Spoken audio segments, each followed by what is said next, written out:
Buenos días. Bienvenidos al ciclo de actividades por videoconferencia que brinda el Colegio Público de Abogados de la Capital Federal. Hoy, como actividad propuesta, contamos con los doctores Abel de Manuele, Raúl Ferrara, Julio Nefa y Gustavo Mariani, que nos hablarán de la pospandemia y su impacto en las relaciones del trabajo en Europa y América Latina. Les recomendamos que mantengan los micrófonos en silencio para evitar interferir en la locución de los expositores y de surgir alguna pregunta, la realicen vía chat. Asimismo, de producirse un corte en la transmisión, volveremos a habilitar la misma ingresando al mismo link por el cual entraron originalmente. Ahora sí, le damos la palabra a los doctores. Bienvenidos. Bienvenidos a todos y a todas. En mi carácter de integrante del Consejo Directivo de este colegio público, hago la apertura, les doy la bienvenida. Este es el tercero de los 3 módulos que ideamos para conversar respecto a esta temática de la pospandemia y las relaciones laborales. Hemos tenido una excelente repercusión y participación por parte de ustedes en los módulos anteriores, y vemos que en este también ha sido exitosa la convocatoria, así que estamos muy satisfechos en ese aspecto, en poder colaborar con el conocimiento, la conversación, el espacio de encuentro para pensar sobre esta problemática. Bueno, el panel de hoy, en los anteriores tuvimos, al Equipo Federal del Trabajo, al Consejo Federal del Trabajo, académicos de Argentina y de otros países, así que estamos muy honrados con los paneles anteriores y con el presente, donde vamos a tener el gusto de escuchar hablar a académicos, especialistas en Derecho Laboral, y al doctor Nefa, que es un doctor en Economía de extensa trayectoria. Sin más, le doy la palabra al doctor Abel de Manuele. Él es abogado especialista en Derecho Laboral.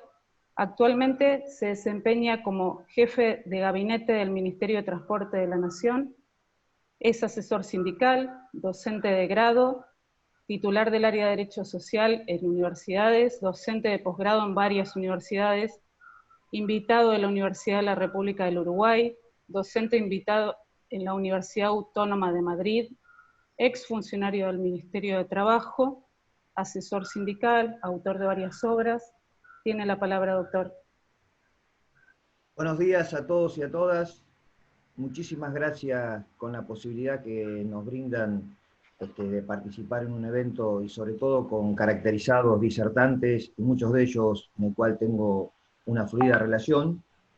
Y también a todos los que se toman un tiempo en estos difíciles momentos para participar en un ámbito de debate de esta naturaleza y tan prestigioso como es el Colegio de la Capital Federal. El tema que nos convoca, indudablemente, es un tema de absoluta actualidad, y más aún no solamente vinculado por la temática que se anuncia en el título del panel sobre el trabajo en tiempos de la pandemia o pospandemia, pero me parece que también es bueno que analizar en el contexto en el cual se da esta nueva circunstancia del trabajo en el mundo y particularmente en nuestro país. Nosotros veníamos en una situación, en un contexto del trabajo en el mundo, en el cual ya la doctrina venía, inclusive la OIT misma se ha expedido al respecto, analizando, estudiando sobre lo que iba avanzando, las nuevas realidades que se daban en el mundo con la aparición de las nuevas formas de trabajo.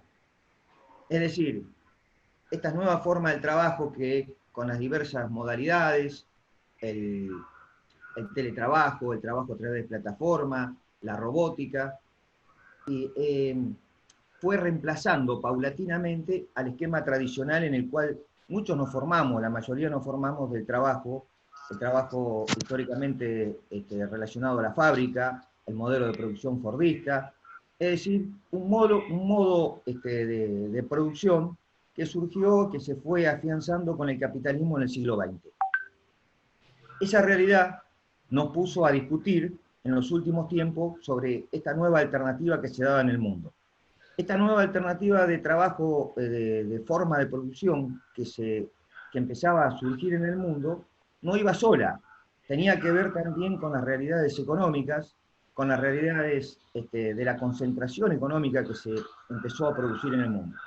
Todos sabemos que a partir de la década del 70 se empezó a dar o a generar un proceso de concentración económica, a lo que paulatinamente nos llevó al decir de Supiot, un gran autor, que el mundo se iba paulatinamente a transformarse en un gran mercado y cada país en una fábrica o en un establecimiento. En ese contexto, Argentina, además de no ser ajena, vivió una realidad a marzo del presente año. Es decir, llegamos al mes de marzo con esta situación de la tragedia que nos toca vivir a los argentinos y al mundo, que se dio en la pandemia a partir de la aparición del famoso COVID-19, en el cual llegamos con un alto índice de desocupación, alrededor del 10%, con un alto también índice de pobreza, alrededor del 35%, un gran endeudamiento, un paulatino desmantelamiento de los sistemas productivos nacionales, que en realidad nos ponía en la puerta de una crisis profunda, compleja y no sin pocas consecuencias.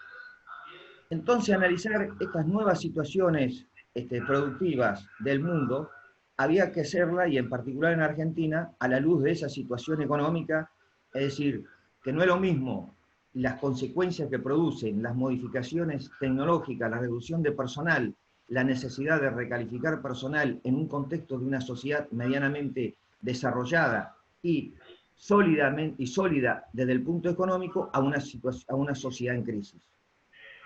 En ese contexto, sociedad en crisis, modificaciones tecnológicas, ya era un desafío absolutamente importante de cómo enfrentar estratégicamente, desde el punto de vista de cada país, la salida en esa situación.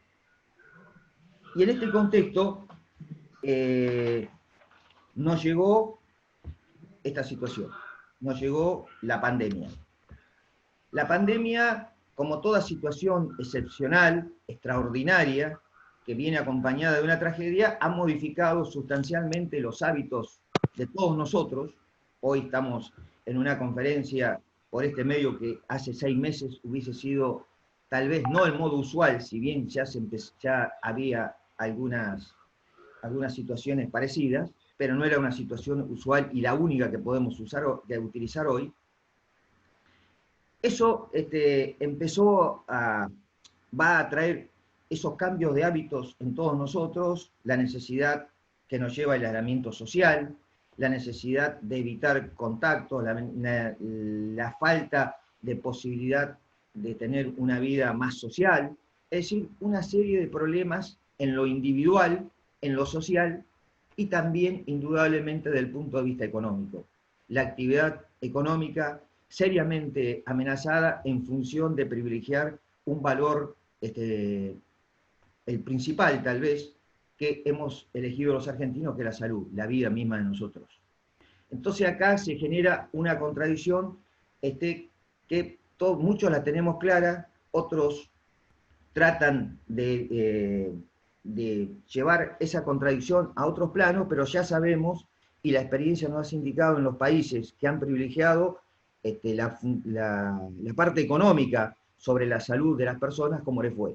Ejemplo de ello tenemos Inglaterra, tenemos Estados Unidos, tenemos Brasil. Simplemente con remitirnos a eso podemos observar de que la actividad económica no fue salvada y la actividad y lo sanitario, la vida de las personas seriamente afectada, con en esos 3 países, más de 250.000 muertos.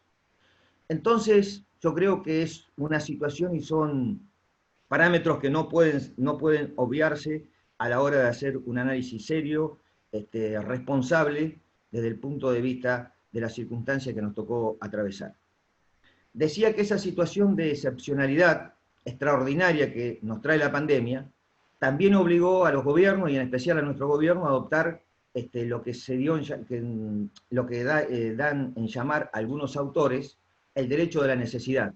es decir, adoptar medidas de igual carácter, es decir, excepcionales, medidas que tal vez no se hubiesen pensado en otras circunstancias, y esto se pudo hacer también a la luz de lo que nos trajo la reforma constitucional de 1994, que fue la posibilidad, fundamentalmente, de los decretos de necesidad de urgencia para poder enfrentar estas circunstancias. Se puede discutir desde el punto de vista de los alcances, la mecánica, pero de ninguna manera podemos discutir el fin perseguido, la necesidad de dar una respuesta inmediata.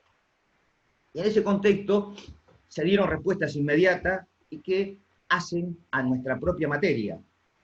Es decir, la suspensión de los despidos, primero se había avanzado en la duplicidad indemnizatoria, la suspensión de los despidos, la posibilidad de que el Estado acompañe con un salario complementario, la posibilidad de modificación de la jornada en función de las necesidades del trabajo esencial.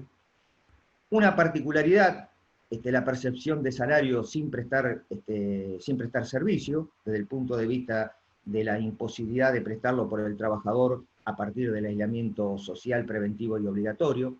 Es decir, una serie de medidas que tal vez que eran impensadas y que también fueron, podríamos decir, por los laterales, por decir de alguna manera, en términos futbolísticos, de lo que es el ordenamiento jurídico y en especial la ley de contrato de trabajo y los convenios colectivos.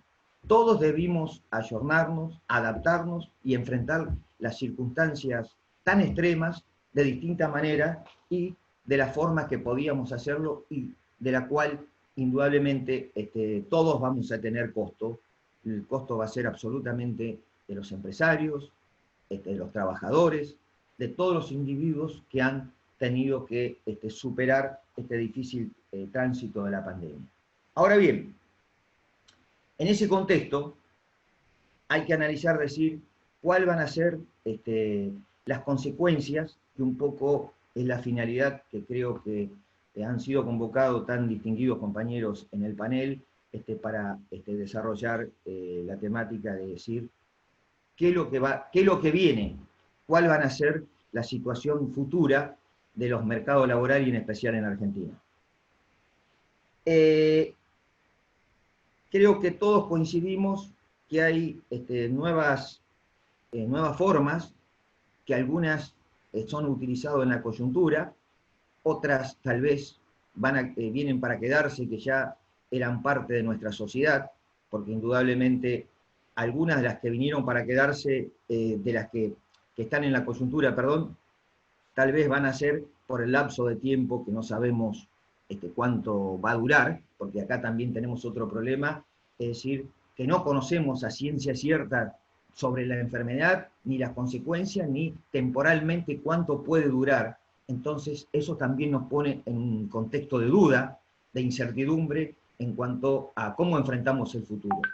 Independientemente de eso, decía que hay modalidades que vinieron para quedarse y otras que tal vez son temporales. Pero a mí lo que más me preocupa es las consecuencias desde el punto de vista económico y social que va a acarrear la pandemia. Nosotros creo que tenemos que analizar varias pandemias. La primera, la que ha declarado la Organización Mundial de la Salud y que estamos viviendo, pero también indudablemente vamos a tener, y que ya empezamos a sentirlo, una pandemia económica y una social. Eso es ineludible y creo que tenemos que asumirlo, y creo que en eso es necesario que estemos conscientes y adoptar los mecanismos y las medidas que sean necesarias para afrontar la situación. Nosotros ya observamos algunas de estas situaciones, tal vez post-crisis del 2001, pero creo que en esta podemos tener consecuencias aún más difíciles que lo que fue el 2001, porque tal vez pueda o no ser inmediato a la recuperación en función de la pandemia, es decir, si la pandemia no tiene un punto final, no tiene un día de finalización, entonces eso nos va de alguna manera a limitar, a impedir una más rápida recuperación de lo que pueden ser las actividades económicas y puntualmente en el trabajo. Entonces, las consecuencias desde ese punto de vista económico tenemos que analizarla a la luz también del ordenamiento jurídico, de la protección de los derechos del trabajador.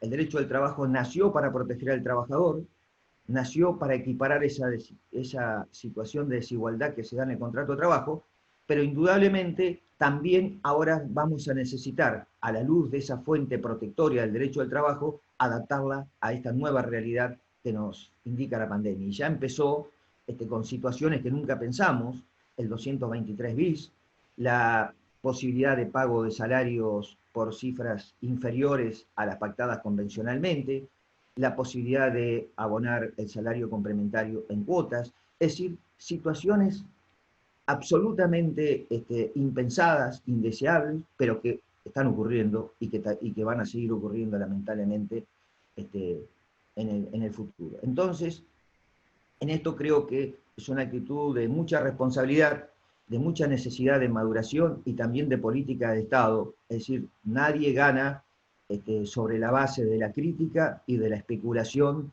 de si le va mal o no a quien en este momento tengamos que gobernar. Creo que la necesidad es de poder construir entre todos un futuro distinto.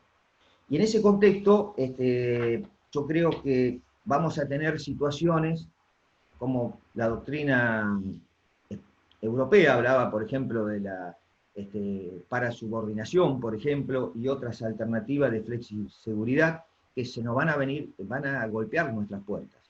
Vamos a tener situaciones de trabajo precario, situaciones de trabajo no registrado y situaciones de alto índice de desocupación, que es lo que hay que enfrentar. Eso para decir dentro de lo que puede ser dentro del sistema de las relaciones laborales desde el punto de vista formal. Informal. También hay otras que van a tener, necesariamente se van a incrementar, y que esto también hay que tener una absoluta observación sobre la misma, como pueden ser, por ejemplo, los trabajos temporales, los trabajos eventuales, el trabajo autónomo, el trabajo a tiempo parcial. Es decir, se van a generar inexorablemente una serie de situaciones y de modalidades contractuales no deseadas, pero que siempre vienen acompañadas de las crisis.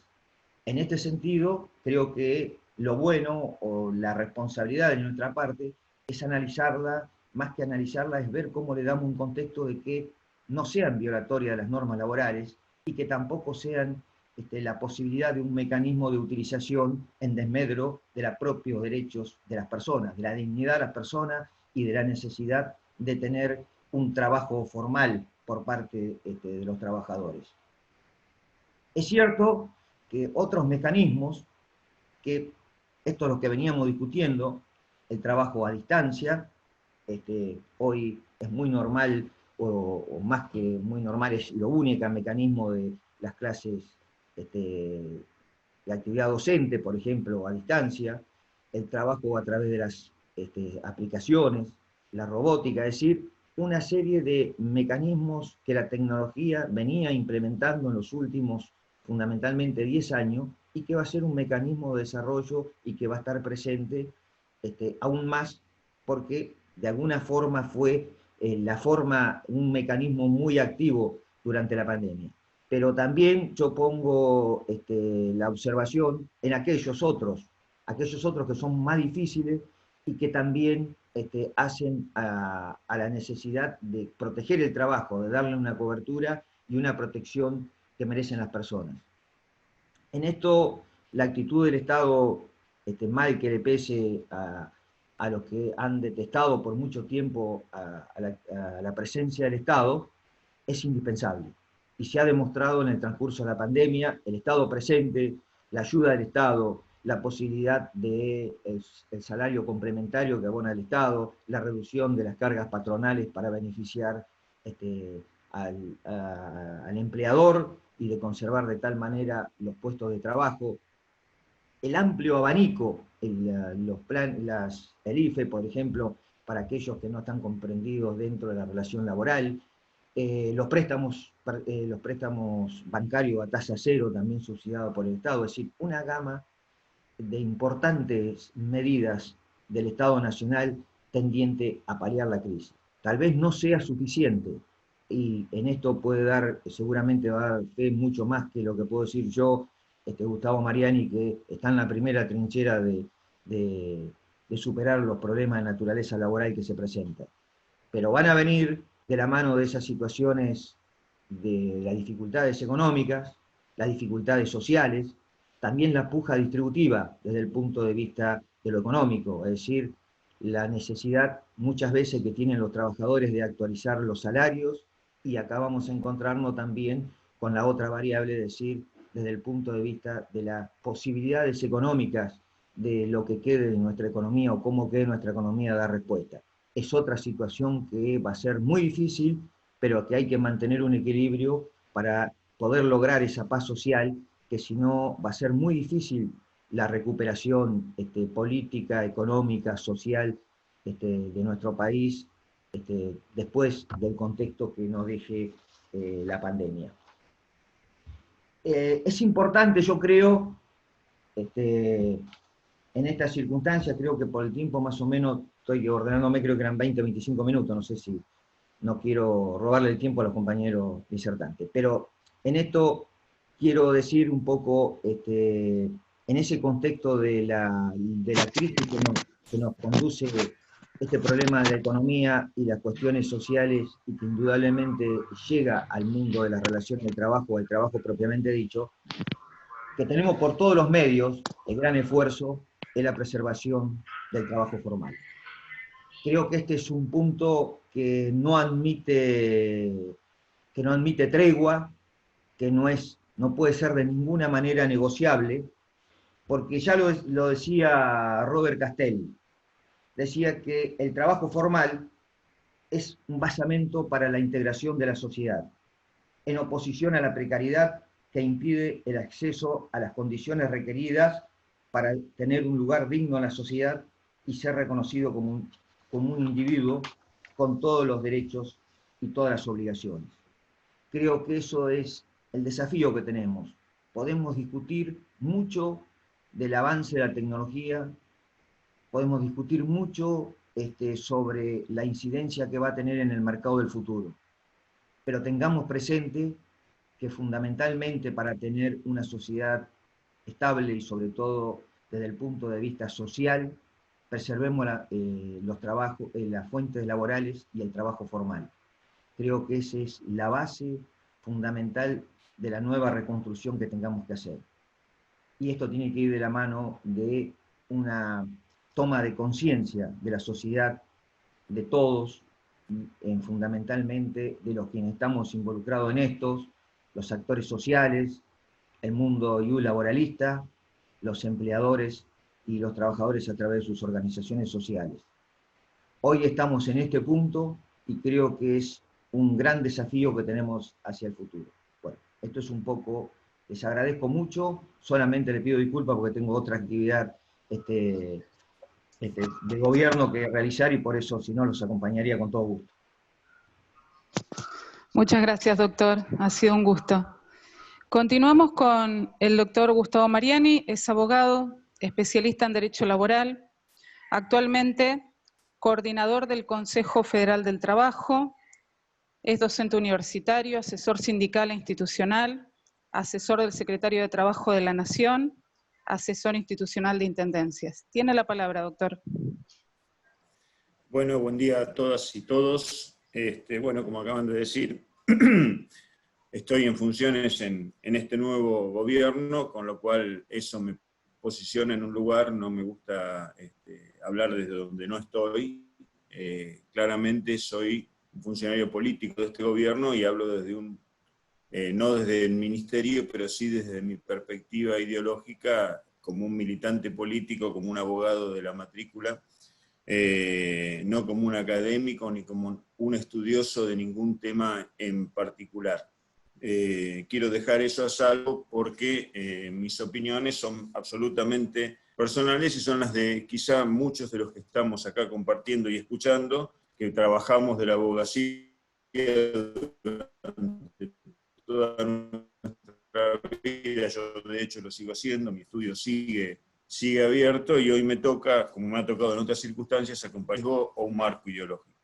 En ese contexto es que voy a analizar un par de datos, algunos de características históricas, otros de características económicas, y voy a dejar más sembradas dudas que certezas, porque realmente no tengo muchas respuestas, sí tengo muchos interrogantes. Sabemos que el mundo, porque hemos leído todos un poco de historia, o lo que entendemos como la civilización occidental, arranca en ese lugar de la Mesopotamia asiática, entre los ríos Éufrates y Tigris, con aquellas civilizaciones caldeas, asirias, babilónicas, sumerias, ¿no? Hace unos 6.000 a 7.000 años, y de ahí para acá, pasando por lo que fue nuestra formación grecorromana, grecolatina, el mundo que conocemos, el que habitamos, en el que nos desenvolvemos, en el que trabajamos, en el que forjamos nuestros vínculos, podía caracterizárselo antes de los años 90, del siglo pasado, antes de 1990. No es una fecha antojadiza la que pongo, pero es un corte que podría ser un poco más o un poco menos. Podría caracterizárselo como un mundo que básicamente siempre fue propietario, siempre produjo bajo relaciones de propiedad, relaciones económicas de propiedad. Era un mundo competitivo, era un mundo de estados nacionales, era un mundo con bloques, era un mundo con muros, era un mundo donde había una alianza del capital con la industria. Era un mundo en el último siglo y medio donde surge el trabajo asalariado y donde surge la disciplina que nosotros hemos estudiado, hemos aprendido, como una reacción y una normativización de las relaciones laborales dentro del propio sistema capitalista, como un modo de contener la demanda obrera para que no se desborde, para que no cuestione el sistema. El derecho del trabajo es una respuesta dentro del propio sistema para no corroer al sistema. Este mundo propietario, competitivo, de estados nacionales, con muros, con bloques, con alianza del capital y de la industria, con derecho del trabajo, tuvo su apogeo hasta la posguerra, hasta los años en los que la aparición de los grandes excedentes financieros derivados de la renta petrolera hacen que sobre dinero en el mundo y empiecen los periodos de endeudamiento externo y el capital financiero empiece a tener un rol determinante, desplazando a ese capital productivo por el capital especulativo. Nosotros tenemos datos que ahora yo voy a mostrar un gráfico. En 1980, la relación de un PBI mundial, los zapatos, las camperas, la comida, los tractores y los automóviles, las lapiceras y las corbatas, representaban 1, y el capital financiero era 1.2. Eso en 1980. Para llegar hoy a que la relación de un PBI mundial concreto de economía real es cuadruplicado por ese capital especulativo financiero. Eso que ha logrado este resultado se llama neoliberalismo. El neoliberalismo es un sistema que nos ha llevado a un mundo monopólico del capital concentrado, pero a la vez abierto, que se extiende en un mundo global que no tiene muros, donde los estados nacionales han debilitado sus fronteras y donde hay una alianza que ha suplantado al capital productivo con la industria por el capital financiero con la industria militar o de la ocupación, por la obtención, por el dominio de los recursos más importantes y que se van agotando. Es en este contexto donde podemos empezar a ver, a partir de 1990, la revolución neoconservadora, Margaret Thatcher en Inglaterra, Ronald Reagan en los Estados Unidos, por marcar dos referencias importantes, donde empieza sistemáticamente, y luego de las experiencias dictatoriales en toda América Latina, a instaurarse los gobiernos de centro-derecha o conservadores, pero con un sesgo neoliberal, donde ya los sometimientos no son a punta de fusil, sino que son con el condicionamiento financiero. Este mundo, que siempre ha sido propietario, que siempre ha sido capitalista, no solo no ha logrado solucionar la principal pandemia que padece, que es el hambre, sino que lo ha incrementado.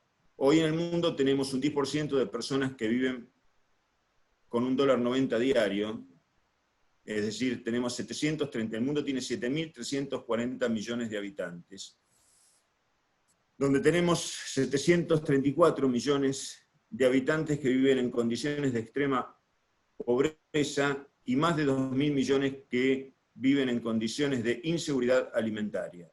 Es decir, el 40% de la población mundial, que puede ser tranquilamente un poco más también, pero estaríamos hablando de unos 3.000 millones de habitantes en el mundo, no saben si a la noche van a tener un plato de comida, o directamente no lo tienen.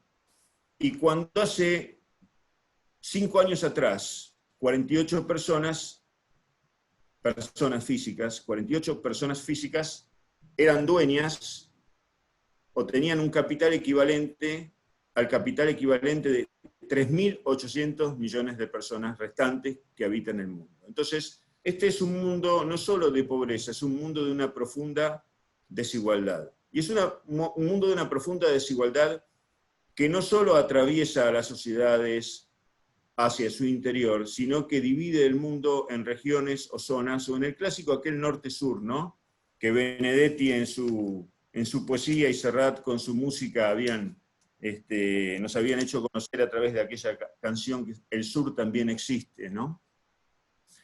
Entonces, en este mundo tan particular, donde la mitad de la población está sumergida en condiciones donde carecen absolutamente de todo tipo de expectativa y que profundiza sus características de concentración, yo no soy muy optimista respecto de que aplicando las mismas recetas podamos no solo ya salir de la crisis que nos está hoy presentando el COVID-19, sino de cualquier situación de las que ya veníamos pensando en tener que enfrentar. Cuando nosotros asumimos el gobierno, recién el doctor de Manuel, el Chavo, para nosotros es un amigo, había descrito las características, el índice de desocupación, la cantidad de pobres, las empresas cerradas, son datos que están en todos lados, no hace falta discutirlos. No veníamos, obviamente, preparados para enfrentar una crisis de esta magnitud. Lo que sí creo es que si nosotros tratamos de enfrentar, ¿por qué dije todo lo anterior? Porque indudablemente veníamos ahondando las mismas características de crisis, de pobreza, de incremento de la desigualdad en base a al empoderamiento, a la dimensión de un modelo de expoliación que se basa en la volatilidad, el viaje, la posibilidad de que los capitales financieros colonicen las estructuras nacionales, derriben la existencia de los estados nacionales con sus características habituales. Yo hoy les pregunto a ustedes si el Estado argentino, ya no para enfrentar la pandemia, sino para defender su recurso pesquero, que es estratégico a nivel mundial, está en condiciones de hacerlo, cuando en la milla 201 tenemos 500 barcos que vienen a depredar nuestra riqueza ictícola. Cuando el 95% de la producción pesquera de la Argentina necesariamente se exporta, porque así lo establece el mundo, que ha dividido el trabajo de una manera que nos sigue a nosotros asignando eso, y no tenemos otro destino, y producimos alimentos para 440 millones de personas, somos 44 millones, y sin embargo tenemos 40% o 35% en condiciones de pobreza. Entonces, frente a este modelo de depredación que ha deteriorado el planeta, porque los humanos como especie que habita el planeta al lado de los osos, de las orcas y del krill, nos hemos multiplicado de manera exponencial, generando una superpoblación que el planeta no solo no puede tolerar, sino por el modo en que nosotros nos hemos dedicado a ocuparlo. Cuando a veces Doctor se habla Mariani, discúlpeme, doctor Mariani, tenemos un problemita técnico. ¿Puede habilitar su imagen nuevamente, su video? ¿Sí? ¿Por qué no lo Ahí estamos estoy. viendo? Es una pena. Bien. Decía que el modo en que se me escuchó o hubo problemas con lo que venía diciendo. No, el sonido perfectamente, pero lamentablemente no hemos podido ver el Bien, bien, bien. material que compartió. Si luego lo quiere No, volver a mostrar. no, el material que compartí era este gráfico que se pueden ver claramente. Las tortas son el cuadro 1980-2019, cómo se multiplica la relación de capital financiero o activos financieros en relación al PBI real del mundo que habitamos. Estaba haciendo referencia al modo en que nos hemos multiplicado, cómo estamos depredando el planeta, que es el cuestionarse qué comemos y cómo lo comemos. Lo que ocurre es que así como de repente el derecho del trabajo es una respuesta dentro del propio sistema para que el sistema no cambie, determinadas vertientes ecologistas o determinadas vertientes nutricionistas o determinadas vertientes filosóficas de vida, como la famosa New Age, no dejan de ser adaptaciones para permanecer dentro de un tema que probadamente los datos que nos indican hasta los propios organismos que el sistema instrumenta para medirlo, dan cada vez peor en términos de impacto humano y en términos de impacto social. La contaminación, el agotamiento de los recursos, el calentamiento global y la superpoblación no son situaciones que sean ajenas a la aparición de este fenómeno que hoy denominamos COVID. El mundo ha enfrentado infinidad de pandemias. En este momento todos lo hemos escuchado y lo escuchábamos todos los días, desde la peste negra o la peste bubónica, pasando por la gripe, la fiebre amarilla en nuestro Buenos Aires, la gripe española, el 2009 con la gripe porcina, el ébola, y llegamos a esta. Realmente, claro, esto nos parecía como que estaba sucediendo en otro lado, la velocidad hoy con que el mundo se comunica en términos de que realmente la tecnología impacta de una manera que el traslado y la movilidad de las personas hace que se haya acelerado, amén de ser un virus que tiene una de sus características es precisamente la facilidad de su contagio. Esto nos instala o nos obliga a pensar que esto no está deslindado del modo en el cual venimos viviendo. Y la gran pregunta que yo tengo y me hago,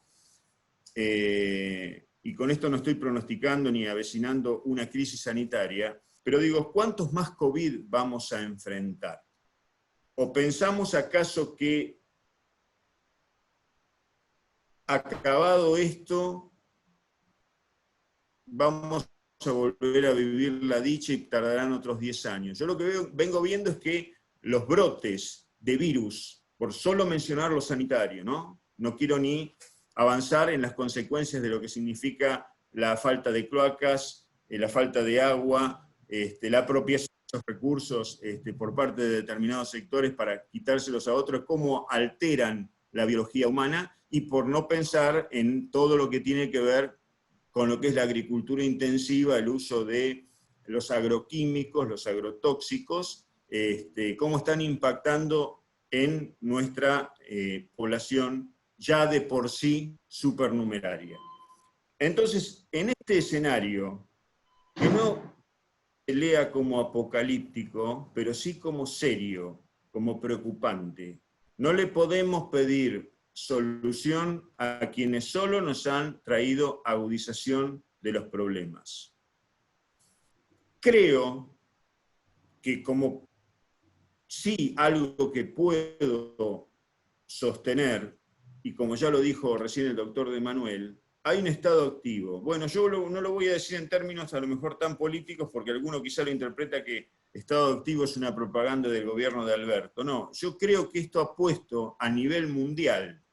La pandemia ha obligado a la sociedad mundial a valorizar el rol del Estado. Ese es el primer concepto en el cual yo puedo afirmar que creo una certeza, que creo que nadie puede desmentirlo. Desde Alberto Fernández a Angela Merkel, pasando por Macron, por el propio negador de Boris Johnson respecto de las consecuencias de la... Todos han debido adoptar. Bueno, de hecho Inglaterra tiene el mejor sistema, tiene un sistema público de salud que es absolutamente eficiente. En todo el mundo se revaloriza el rol del Estado y la necesidad que el Estado salga a salvar a las empresas, sea a las personas, sea a los trabajadores, que el Estado actúe, que el Estado tenga políticas. Y lo otro que ha hecho esta pandemia, ha puesto a la vista de quien tenga deseo de verlo, quien tenga la curiosidad de indagar acerca de esto, las condiciones del mundo en el que vivimos. Este mundo donde la pobreza es la característica de la pandemia dominante y donde la desigualdad cada día se incrementa más y es el factor determinante de muchas de las calamidades que estamos debiendo enfrentar. Yo no avisoro en términos locales, nuestros, que en términos de regulación haya muchas modificaciones a futuro en lo que son en la normativa. No vamos a cambiar la Constitución, no vamos a andar derogando la LST, no vamos a estar haciendo cuestiones estrambóticas. Hoy por hoy estamos, como decía recién el Chavo, dictando DNU que tratan de ir en el día a día, como en el día a día va el mundo sanitario tras el virus, así como hacía 1 mes y medio, 2 meses que nos decían no al barbijo, y hoy nos decía al barbijo, y de repente decían no a la cloroquina, y ahora dicen que sí a la cloroquina, y ahora, aunque algunos dicen que no tiene ningún sentido, y hoy se está probando con la combinación de 2 retrovirales, a ver si eso funciona. De la misma manera, nosotros como Estado, estamos hoy dictando normas que, bueno, son como un poco estar permanentemente poniéndole parches a una situación que se nos desborda por todos lados, porque a una economía que ya venía con un grado de castigo severo, obviamente no hace falta explicar que hay actividades que están definitivamente cerradas, y los abogados lo sabemos también, porque cualquiera que tiene un estudio sabe, yo ejerzo en la ciudad de La Plata, que desde el mes de noviembre difícilmente haya entrado algún peso a algún estudio. Estoy hablando de estudios donde yo atiendo personalmente, donde tengo 2 socios, no estoy hablando de una industria de la abogacía con 180 abogados en relación de dependencia. Me estoy refiriendo a lo que es un abogado artesanal, como hacemos nosotros todavía en las provincias. Entonces, en ese contexto yo no avisoro un gran cambio en lo normativo. Sí avisoro o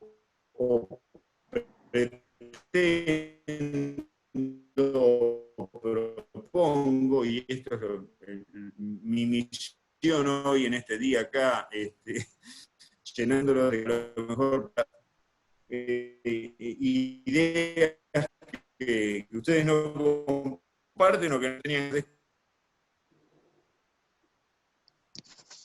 Creo que la gran pregunta es qué vamos a hacer con la gente. Y me voy a retrotraer, seguramente el doctor Nefa después va a corregir mucho de lo que yo dije, y con razón, porque él es un hombre que estudia, que no es mi caso tanto, ¿no? Yo leo más que estudiar. Recuerdo a Rifkin, a Jeremy Rifkin, un economista norteamericano que fue un sólido, digamos, aportante. Creo que se me apagó la cámara de vuelta. No, doctor bien. Mariani, de técnica la habían apagado Sí. por el sonido que se vio afectado para recuperar. Perfecto. Sigo así. Decía que se escuchó, ¿no? Eso no hubo problema. Sí. Sí, bien.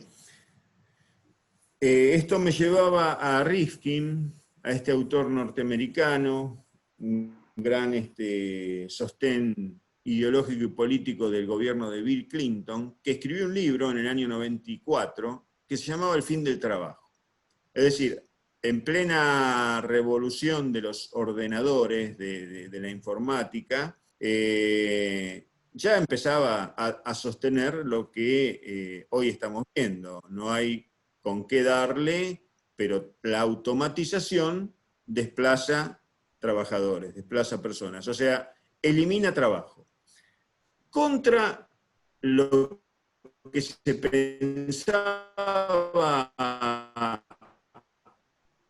unos 30 años antes, que sostenía que finalmente el ocio iba a poder con la automatización, ¿no? Empezaba a verse, claro, venir de un mundo de iluminado a velas para tener luz eléctrica y tener el gas como combustible frente a la cocina a leña, empezar a ver el vapor, la electricidad, la caldera y el hidrocarburo haciendo funcionar el mundo, hacía pensar que esta automatización iba a producir los bienes suficientes para satisfacer las necesidades, no solo las básicas elementales, sino cierto nivel de confort, y que el famoso ocio, aquel concepto tan valorado por la cultura griega, sobre todo iba a permitir a la clase trabajadora reducir la jornada, poner de más tiempo para su vida. Bueno, la realidad, y acá vuelvo a un punto que hoy fijé, que era meta, eso sucedió durante un rato, durante un tiempo, con aquel mundo del estado de bienestar, aquel mundo del capitalismo industrialista competitivo, con estados nacionales. Pero la irrupción del neoliberalismo, donde las burbujas económicas y financieras hacen que la renta se multiplique de una manera tal que en 40 años le gana lo que todos hacemos en el mundo y lo cuadriplica, hizo que la revolución tecnológica o la automatización o la robótica o la tecnología 4G o 5G o la revolución 4.0, lo que está haciendo hoy día, y ya Jeremy Rifkin lo avisoraba en aquellos años, es desplazar mano de obra, destruir empleo y extender la jornada para convertir al trabajador asalariado bajo las formas que sean bajo la economía gig, ¿no? El trabajo puntual por demanda, sea el trabajador como lo conocemos en la Argentina, con un mercado, como dicen los liberales, fuertemente regulado, pero un esclavo que trabaja muchas más horas. Esto ha permitido a filósofos muy en boga hoy en día y muy interesantes, como el coreano Byung-Chul Han, un heideggeriano importante, hablar, supongo que algunos de ustedes lo han leído, ¿no?, de este sujeto del rendimiento, que no es otra cosa que el sujeto autoexplotado, que es casi la perfección subjetiva del dominio neoliberal. Es el sujeto que se autocontrola, se autolimita, se culpa a sí mismo y se castiga por no estar permanentemente a disposición de quien en definitiva es un sistema que lo va a tomar como un limón, lo va a exprimir, le va a sacar lo mejor para reemplazarlo por otro, porque la tasa de sustitución es en cantidades industriales, está disponible. Y esto es lo que ha logrado este fenómeno que cambia el mundo a partir de 1990, es decir, donde el capitalismo deja en el camino sus últimas virtudes, para convertirse en un sistema directamente depredador. Bien, tenía algunos datos más para acompañar. Lo que ocurre es que los datos, como las encuestas y los economistas, siempre fallan. No quiero con esto desprestigiar ni a nadie, porque realmente la pandemia, me han pedido que abra el video, ahora a ver si lo puedo abrir. la pandemia es algo que nos ha sacado de nuestros cánones convencionales. Y yo celebro esto realmente, porque veo cada crisis como una oportunidad. Es decir, así como la Gran Depresión del 30 tuvo su New Deal y el mundo se puso en marcha nuevamente, y vean cómo Estados Unidos crece en función de la guerra, y después de la guerra, de la destrucción, de la muerte de 60 millones de personas en la Europa, aparece un plan Marshall, vaya, nuevamente los estados poniendo las espaldas, el hombro y los recursos para reconstruir el mundo. Pero digo, en términos de datos, la OIT había pronosticado en marzo de este año que se iban a perder 25 millones de puestos de trabajo. En 2008, con la crisis de las hipotecas, se habían perdido 22 millones, y ahora se pronosticaba en marzo que se iban a perder 25. Bueno, el informe de hace 5 o 6 días habla del equivalente, no es lineal porque está hablando de cantidad de horas y demás, se van a perder 400 millones de puestos de trabajo. Les recuerdo que en el mundo somos 7.400 millones. 400 millones de puestos de trabajo se va a llevar puesta esta pandemia, con efectos sobre la cantidad de empleo, la calidad del empleo, y por supuesto afectando a los grupos más vulnerables. Que les recuerdo que esos grupos más vulnerables no son ni más ni menos que casi el 40% de la población del mundo. Entonces, mi mensaje final es: vamos a convivir con situaciones de COVID o de crisis, porque el planeta nos está demandando otra mirada, nos está demandando otra capacidad de reflexión, pero básicamente los que nos están demandando otra capacidad de reflexión son nuestros padres, son nuestros hermanos, son nuestros hijos, son nuestros vecinos. De esto no se sale solo. La primera respuesta de los americanos cuando comenzaron los casos de COVID fue agotar la existencia en las armerías, armarse, comprar todas las armas posibles. Este es un dato estadístico. En la Argentina, durante estos últimos 100 días se triplicaron los consumos de psicofármacos. Esto significa que y no importa que yo no los tome, no importa que usted no los tome, importa que los argentinos que no tomaban están tomando y los que tomaban están tomando más. Entonces, sin trabajo, con una población enferma, afectada por el miedo, con una economía que se cae, no vamos a poder salir sin un Estado que organice esta situación y que dé alguna respuesta. Y la respuesta más inmediata que el Estado puede dar a esta pregunta de qué hacer con la gente, qué hacer no solo con los trabajadores, porque aunque salgamos de esto, vamos a encontrarnos con que la robótica va a seguir expulsando mano de obra. Entonces la respuesta a este qué hacer con la gente podría empezar por considerar seriamente aquella idea de la renta básica universal o del ingreso básico universal, es decir, entregarle dinero mientras el mundo siga siendo capitalista. Me gustaría poder hablar de otro tipo de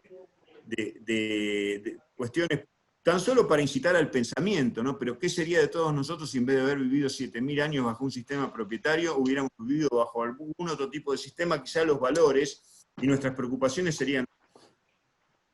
Cierro con esto. Me parece importantísimo que entendamos que de esto no salimos solos, que solo a través del Estado podemos sentirnos interpretados, con todas las discusiones políticas que haya que dar hacia el exterior y hacia el interior. Todos discutimos con todos, tenemos mirada. Cualquiera de nosotros tiene que resolver en este momento cuánto vale la IFE o cuánto, hasta dónde se extiende o a qué sector social, jamás. Más de 3 vamos a durar 10 horas por lo menos para hacerlo. Con esto, con un Estado y pensando en la necesidad de la inclusión. La vida humana vale por sobre todo lo demás, y solo vale perder la vida cuando está en juego la vida, la libertad o la dignidad. Les agradezco el tiempo. Muchas gracias. Muchas gracias, doctor. Muy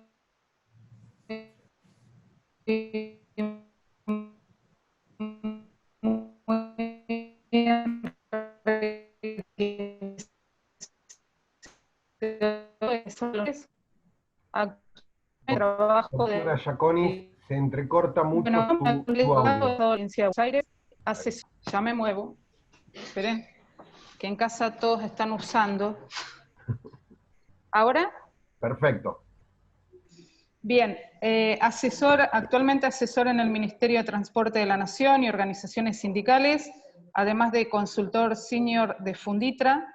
Fue consultor externo de OIT, docente de Derecho Sindical para la Diplomatura Universitaria en Actividad Sindical, director provincial de Inspecciones del Ministerio de Trabajo de la Provincia de Buenos Aires, director provincial de Asuntos Legales del Ministerio de Trabajo de la Provincia de Buenos Aires, director nacional de Fiscalización del Ministerio de Trabajo de la Nación, autor de artículos, de obras y un amigo de la casa. Tenés la palabra, Raúl. Bueno, buenos días a todos y a todas. Gracias, María. Gracias por la invitación a participar de este foro. Gracias a los colegas y amigos que me antecedieron en el uso de la palabra, a Gustavo y a Abel. Y bueno, es un honor preceder en la palabra al doctor Nefa. Agradecerle a la institución, de la cual este año cumplo 20 años de colegiatura, así que también es un orgullo estar exponiendo en la institución. Antes de empezar en particular con la exposición, quiero hacer un recordatorio que me parece que estamos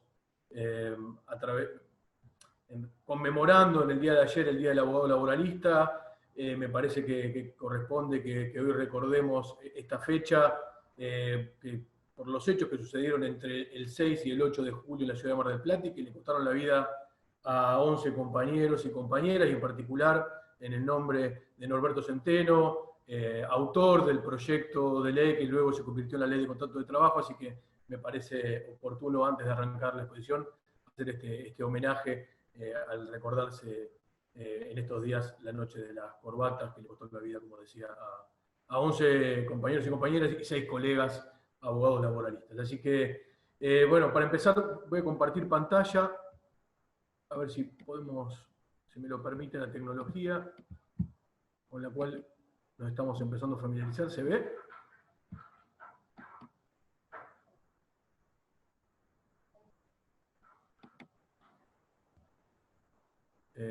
Si alguno me confirma si se ve. Sí, doctor Ferrara, se ve perfecto. Buenísimo. Bueno, arrancamos entonces con la exposición. Un poco cortando transversalmente las exposiciones tanto de Gustavo como de Abel. A mí me gustaba encarar la temática de la pospandemia, la relación de trabajo, pensando en cuál venía siendo nuestra agenda en el mundo del trabajo. Hace un año aproximadamente, el mundo del trabajo estaba atravesado por algunos temas que me parece que son centrales y que no está mal recordar.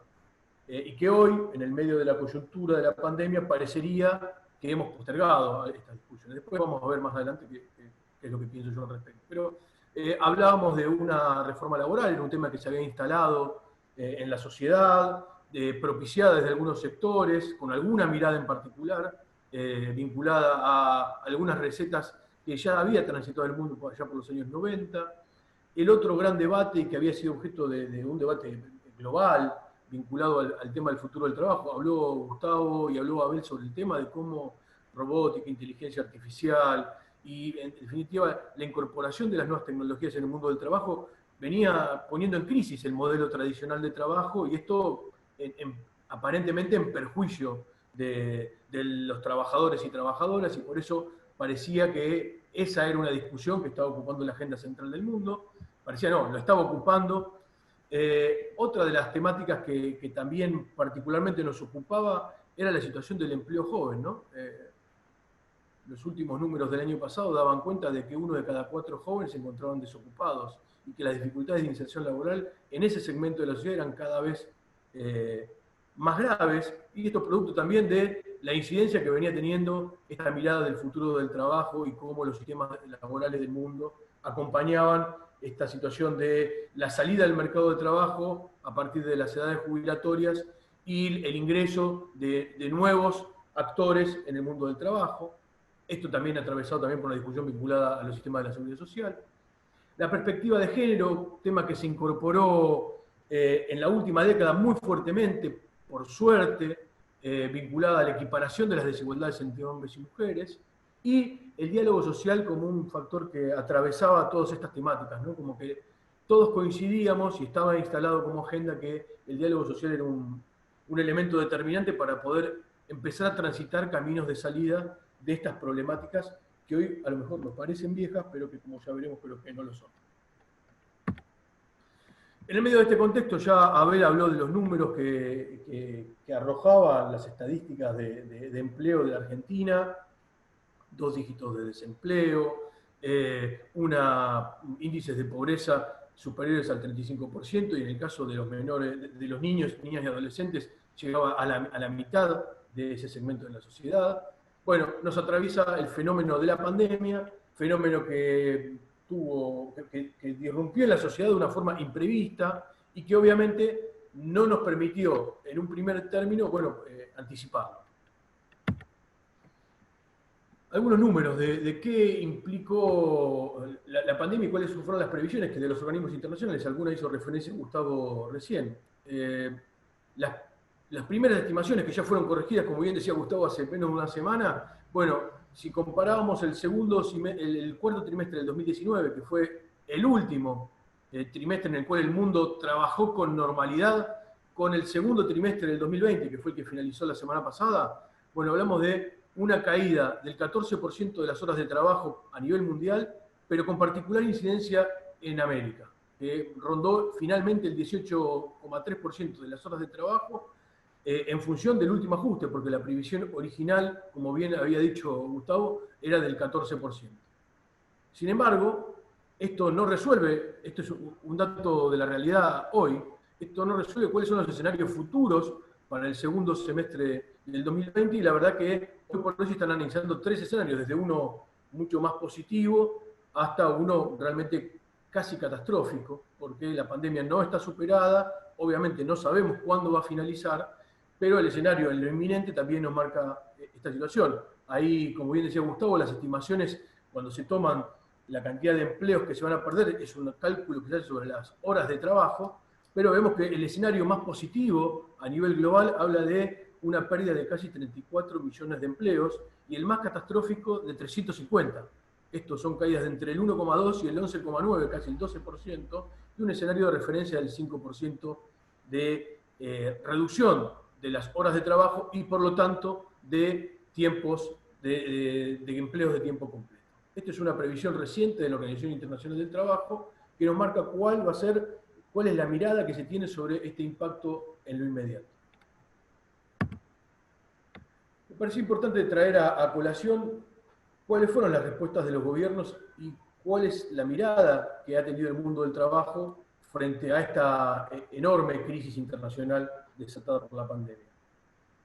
Y esto a veces es muy fácil preguntárselo a los gobiernos porque, ningún gobierno en términos generales va a decir que está haciendo mal su trabajo. Entonces, la Confederación Sindical Internacional efectuó un relevamiento de una encuesta consultando no a los estados, sino a los trabajadores de los estados sobre el nivel de respuesta que habían tenido frente a esta crisis sanitaria global. Y ranqueó, encuestando a más de 100 países, cuáles eran estas respuestas, centrándolo en 5 ejes. 5 ejes que seguramente nos van a resultar familiares porque tienen que ver con muchas de las políticas económicas y sociales que se han adoptado en estos últimos días. El primero es la baja remunerada, es decir, esto de que la suspensión de tareas sea sin privación de derechos, las ayudas salariales justamente para complementar los salarios, las financieras que tienen que ver con herramientas para atender las necesidades de pymes y los sectores productivos, las moratorias en términos generales, y acá este cuadro corresponde a unas denominaciones internacionales, pero tiene que ver con, por ejemplo, las medidas que se adoptaron en Argentina de suspensión de las ejecuciones, suspensión de los desalojos y algunos beneficios de tipo impositivo. Y por último, la sanidad gratuita, ¿no? Cuando hablamos de sanidad gratuita, para muchos de nosotros es un hecho que está dado por cierto y por sentado, producto de, por un lado, el sistema de salud pública, por otro lado, el sistema de salud privado, tanto desde lo sindical, de las obras sociales sindicales, como desde las prepagas, pero la realidad es que esto no es así en todo el mundo, y recuerdo un artículo que leí recientemente que hablaba de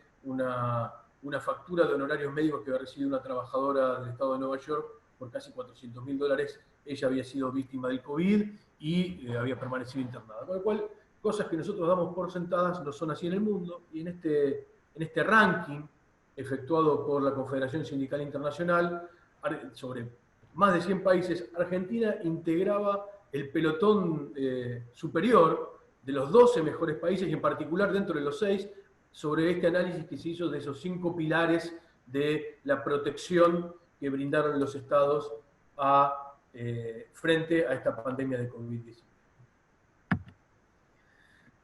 Como decía recién Gustavo y también Abel, una de las cuestiones que está analizándose en el mundo, y en particular en Argentina, es lo que se ha denominado el derecho laboral de la emergencia o de la crisis o de la pandemia.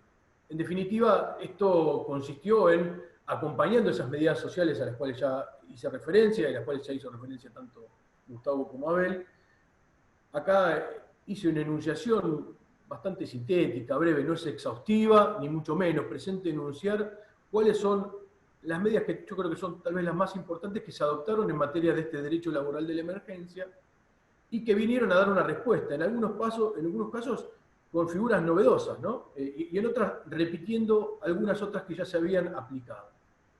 Hablamos de la protección, medidas defensivas del empleo, como fue la prohibición de los despidos y las suspensiones, pero incorporando la excepción del denominado 223 bis, que contempla la posibilidad de suspensiones acordadas entre empleadores y trabajadores, con el fenómeno además de que se elimina la limitación temporal de estas suspensiones que estaban contenidas en la Ley de Contrato de Trabajo. La doble indemnización, que no nació de la pandemia, que nació antes de la pandemia y una medida defensiva frente a la crisis de empleo que venía de arrastre, pero que sí fue prorrogada con motivo de la pandemia. Esta dispensa o relevamiento del deber de asistencia de los trabajadores no esenciales a sus lugares de trabajo, pero con esta obligación de realizar tareas remotas en tanto y en cuanto eso fuera posible, una figura bastante novedosa y que es un hijo de la pandemia, no el teletrabajo, sino esta figura. La incorporación por parte del Ministerio de Trabajo, Empleo y Seguridad Social de la Nación de procedimientos simplificados, obviamente la restricción de la circulación derivada de la pandemia hizo que rápidamente se tuvieran que articular algunos mecanismos para facilitar que estas nuevas herramientas que se incorporaban o esas viejas herramientas que se ayornaban fueran accesibles para todos y que la limitación en la circulación no fuera un obstáculo. Ya se hizo referencia al pago del aguinaldo, del sueldo anual complementario en cuotas en el sector público como una nueva herramienta que hubo que aplicar en el marco de la pandemia. La suspensión de algunos reglamentos en materia de condiciones y medio ambiente de trabajo para el teletrabajo. Teníamos una una reglamentación del año 2012 de la Superintendencia de Riesgo del Trabajo que establecía algunas pautas mínimas para la implementación de esta modalidad laboral y fue suspendida por la Superintendencia de Riesgo del Trabajo frente a este aluvión de teletrabajadores que obviamente hacía imposible el cumplimiento de una normativa que había sido pensada para situaciones de normalidad. Pero a la inversa, al mismo tiempo que se suspendían esas reglamentaciones vinculadas a instrumentos mínimos de salud y seguridad en el trabajo para teletrabajadores, se incorporaban mecanismos para que este teletrabajo forzoso y repentino tuviera cobertura del sistema de riesgo del trabajo. Para eso se dictó la resolución 21 de este año de la Superintendencia.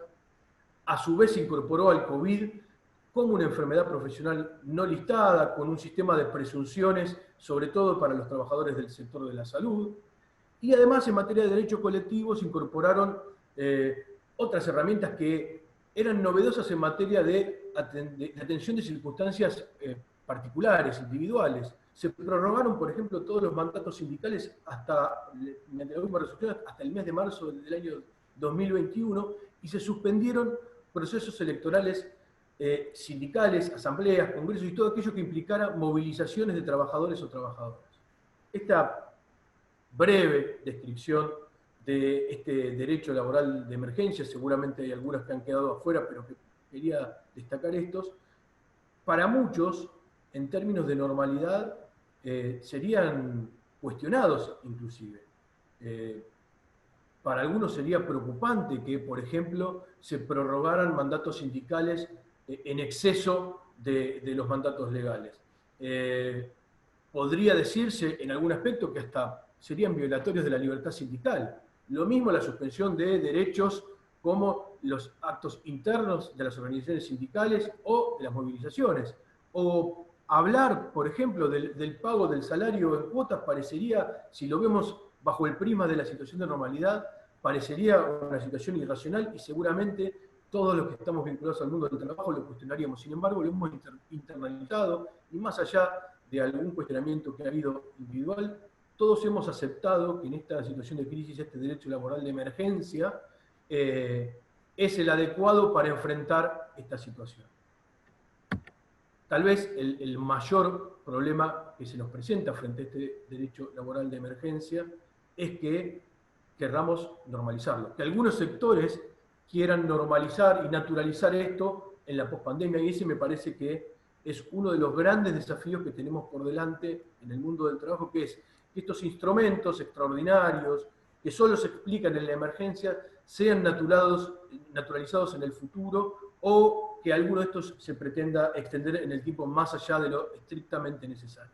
Me parece que ese es uno de los debates que se viene, me parece que quienes estamos participando de estos debates debemos estar alerta y debemos acompañar este proceso de salida poniendo justamente las particulares reservas de que no se extiendan mucho más allá de lo necesario en el tiempo este tipo de medidas, sobre todo aquellas que son restrictivas de derechos que ya habíamos incorporado. Otro de los temas que me parece sustanciales para la pospandemia es hablar de lo que ya se empezó a denominar como la generación del confinamiento, ¿no? En particular en Argentina vemos cómo hay una generación de jóvenes que están, por cuestiones vinculadas a la emergencia sanitaria y la prohibición de circulación, confinados en sus hogares, como todos, pero particularmente los jóvenes. Y esto, si analizamos cómo llega esta franja de nuestra sociedad, que ya venía muy golpeada por la exclusión del mercado de trabajo, vimos que 1 de cada 4 estaban desocupados, hablamos de jóvenes menores de 29 años, nos parece que la situación de estos jóvenes, que parecería que tienen una vulnerabilidad intrínseca, si se quiere, producto de la edad, debería ser atendida especialmente y pensada en la salida de la pandemia. Una vulnerabilidad que claramente tiene factores que son típicos, ¿no? Uno puede detectar que la vulnerabilidad surge por el tipo de puesto de trabajo, que en términos generales para los jóvenes, por falta de experiencia, porque están transitando un proceso formativo, en términos generales son puestos de trabajo de baja capacitación y que por lo tanto les generan una situación de mayor vulnerabilidad. Están más expuestos a la informalidad laboral que como sabemos implica pérdida de derechos, el no acceso a la seguridad social, entendida como derecho a una jubilación, derecho a una cobertura de salud y derecho a una cobertura de riesgo del trabajo, y además a muchos de los derechos laborales que les corresponden en materia de negociación colectiva, de encuadre en un marco de una convención colectiva de trabajo, salario mínimo y demás. Esta situación de la generación del confinamiento se va a ver agravada por estas debilidades de esta franja. Esto trae como consecuencia un menor nivel de ingresos, pero tal vez el elemento que a mí más me preocupa de la pandemia y que creo que tenemos que empezar a transitar caminos de análisis y de salida es la interrupción en la formación.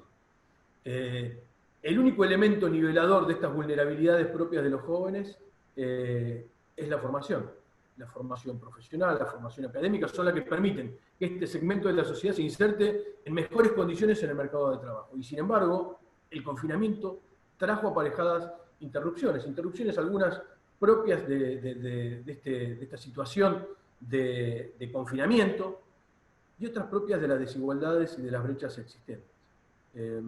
Seguramente quienes están participando, si no tienen hijos, tienen hermanos o integran parte de equipos de formación como docentes o incluso como alumnos, y ninguno podría desconocer que en esta realidad que nos toca atravesar, el mundo de la educación ha sufrido un costo elevado, y particularmente para los jóvenes que tienen menores posibilidades, que son quienes más necesidades tienen de formación. Hablamos de dificultades en acceso a la infraestructura tecnológica, y esto va desde tener un mecanismo de comunicación, acceso a tecnologías de la información y comunicación, hasta tener acceso a la conectividad para asistir, y esto, les repito, en mi caso personal, mi esposa es docente, y ella me puede comprobar la caída que ha tenido en la participación de los alumnos en todo el proceso de formación. Y esto, como les decía, se nota más en aquellos sectores que son más vulnerables, en los cuales no existe la posibilidad de tener estos elementos de acceso. Entonces, me parece que uno de los grandes elementos en debate es cómo hacemos para recuperar este costo que está teniendo la pandemia con esta generación del confinamiento por la interrupción de su formación, que es el único mecanismo por el cual podían resolver las vulnerabilidades que ya tenían. El otro elemento que aparece como emergente de esta pandemia y que es objeto de particular análisis, a pesar de que no es nuevo, nosotros hemos estado participando en algunos foros y la realidad es que el teletrabajo como figura aparece allá por los años 70 y empieza a tomar una dimensión un poco más de escala a principios de este siglo, si bien no a un nivel de escala masiva. La realidad nos impuso a todos, en alguna medida, teletrabajar. La primera reflexión que me merece este trabajo remoto que estamos realizando es que, en sentido estricto, no es teletrabajo. Porque hay elementos que debería tener el teletrabajo que no tiene. En realidad, este trabajo remoto que estamos haciendo es una respuesta necesaria, pero extraordinaria, a las circunstancias de la emergencia. No hubo voluntariedad en el trabajo remoto que estamos realizando. No hubo provisión de herramientas por parte de los empleadores para que estemos teletrabajando. Nos hemos adaptado a una emergencia y en ese contexto es en el cual podemos aceptar que se esté realizando en estas condiciones. Pero lo que no podemos hacer es, creo yo, naturalizar, como les decía al principio, este fenómeno para que se siga dando en estas condiciones. Por eso me parecía saludable que desde el Congreso de la Nación se esté debatiendo en este momento, tiene media sanción, o en realidad en términos jurídicos no hay media sanción, sino que lo que tiene es una aprobación por la Cámara de Diputados de un proyecto unificado que tuvo un nivel de consenso muy importante y que viene a poner, creo yo, el piso en materia de discusión de derechos para el teletrabajo, que es saludable. Porque de otra forma podríamos caer en este error de naturalizar que el teletrabajo es este trabajo remoto que solo se explica en esta crisis sanitaria. No sé cómo vengo de tiempo, pero voy a tratar de ser rápido para ir a las conclusiones. El teletrabajo, si lo queremos analizar como instituto, creo yo que deberíamos analizarlo con algunos institutos muy particulares que deberían estar incluidos y que por suerte la mayoría están incorporados en este proyecto que ya tiene aprobación de diputados, que es definir los límites de jornada. Ya se ha hablado que, y todos estamos seguramente padeciendo, esta eliminación de los límites entre la vida privada y el trabajo. Hoy parece que estamos teletrabajando todo el día, y creo yo que el límite justo a la jornada nace o se garantiza con el derecho a la desconexión digital. Derecho a la desconexión digital que aspiraríamos todos a que fuera extendido a los trabajadores presenciales también, ¿no? Porque en realidad yo creo que en materia de límite de jornada, tal vez quien más mal le hizo a la humanidad fue el señor BlackBerry, cuando permitió que trabajadores y trabajadoras del mundo estuvieran hiperconectados 24 horas al día con sus correos electrónicos y que fue el nacimiento de los smartphones. Pero bueno, hablemos particularmente del teletrabajo y del derecho a la desconexión digital de estos trabajadores que se caracterizan por trabajar a través de las tecnologías de la información y comunicación. El otro elemento necesario para cuando hablamos de regulación del teletrabajo, que es esta figura emergente de la pandemia, es la voluntariedad en el acceso a esta modalidad de trabajo. Y la garantía de la voluntariedad tiene que ser necesariamente la reversibilidad, esta posibilidad de arrepentirse cuando no se den las condiciones. Elementos sustanciales como la perspectiva de género están incorporados en el proyecto de ley, que tiene que ver con la posibilidad de acomodar la jornada a las tareas de cuidado que se realizan. Esto es una forma de igualar y que ya venía pensado para los trabajadores presenciales. Ya se estaba discutiendo la incorporación de la perspectiva de género en el trabajo.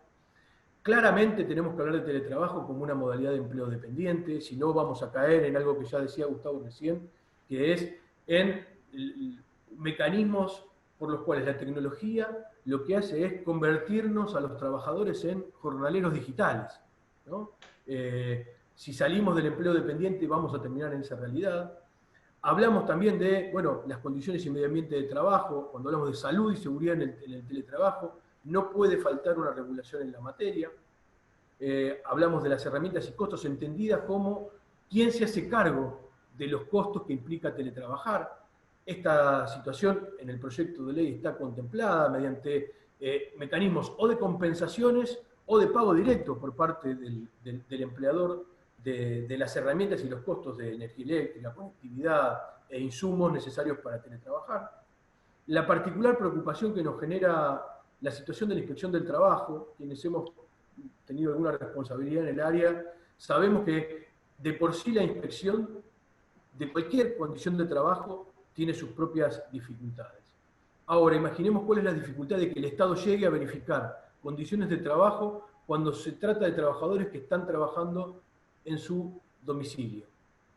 Esto tampoco es novedoso, el trabajo a domicilio es una figura que existe que está regulada desde los años 40, pero pensado para otro tipo de dinámica productiva, como es la de el trabajo esencialmente textil o del calzado, pero que aquí tiene la particularidad de que la tecnología permite diluirse en una cadena de valor quiénes son los teletrabajadores. Por eso nos parece que la inspección del trabajo del futuro, en tanto tenga una escala masiva el teletrabajo, va a requerir un nuevo enfoque. Ya no el enfoque de un inspector del trabajo que sale a recorrer el territorio golpeando puertas, sino de una inspección del trabajo en la cual se realicen análisis económicos, análisis financieros, con una mirada multidisciplinaria en la cual también el análisis de sistemas sea necesario para que el Estado pueda analizar las cadenas de valor y detectar en dónde existe informalidad. Y en esto, un elemento fundamental es que sepamos todos que para que haya informalidad laboral tiene que haber economía informal. Sin economía informal no hay informalidad laboral. Voy a saltear algunos de los temas, pero me parece importante reflexionar sobre cómo va a impactar el teletrabajo en el futuro en la materia de las habilidades tecnológicas, sobre todo en el acceso a las habilidades tecnológicas.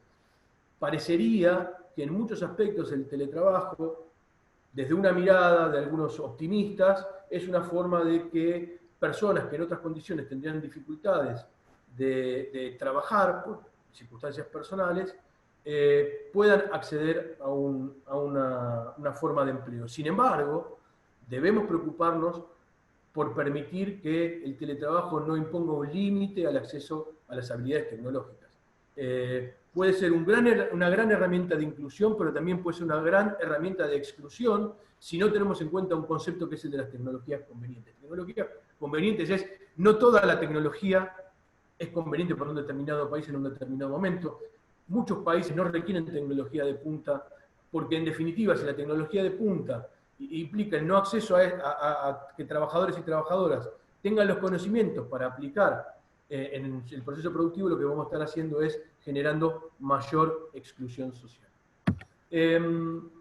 Últimas reflexiones, así no me paso del tiempo. Cristalina Georgieva es la titular del Fondo Monetario Internacional y ha hecho algunas declaraciones que me parece importante que las tengamos en cuenta, sobre todo por de quién vienen, ¿no? Porque la primera, ella lo hizo en un reportaje muy reciente para el diario El País de España y se refirió al ingreso mínimo español como un instrumento para la igualdad. Les decía, parece importante tener en cuenta quién está diciendo, porque entre otras cosas dijo que este ingreso mínimo español es un buen instrumento para la igualdad y que a su vez tiene lógica hacerlo permanente.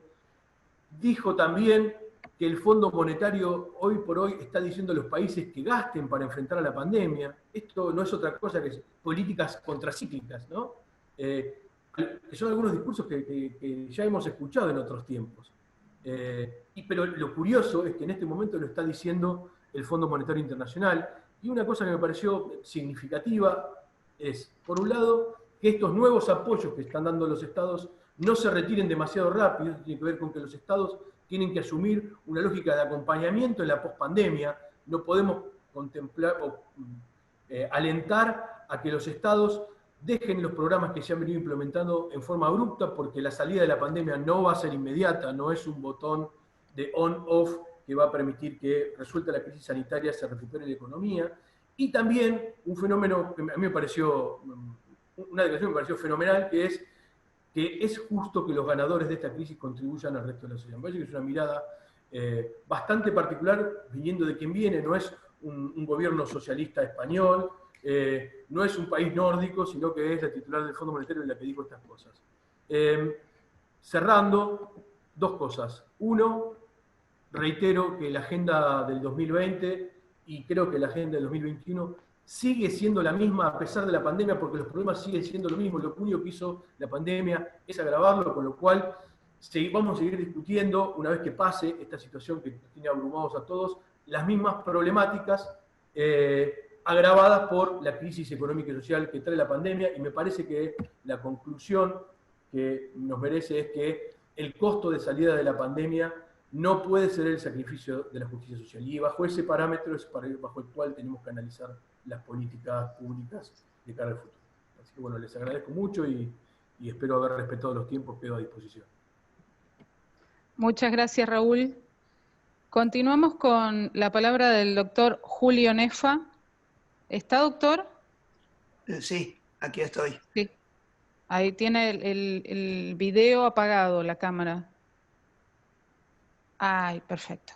Bien, es doctor en Economía Política y del Trabajo, integrante del Instituto Internacional de Estudios Laborales de la Organización Internacional del Trabajo en Ginebra, investigador y profesor del CONICET, fundador del Centro de Estudios e Investigaciones Laborales en la Facultad de Ciencias Económicas de la Universidad Nacional de La Plata, experto de la OIT, docente de posgrado, autor de numerosas obras, director de proyectos e investigación en varias universidades.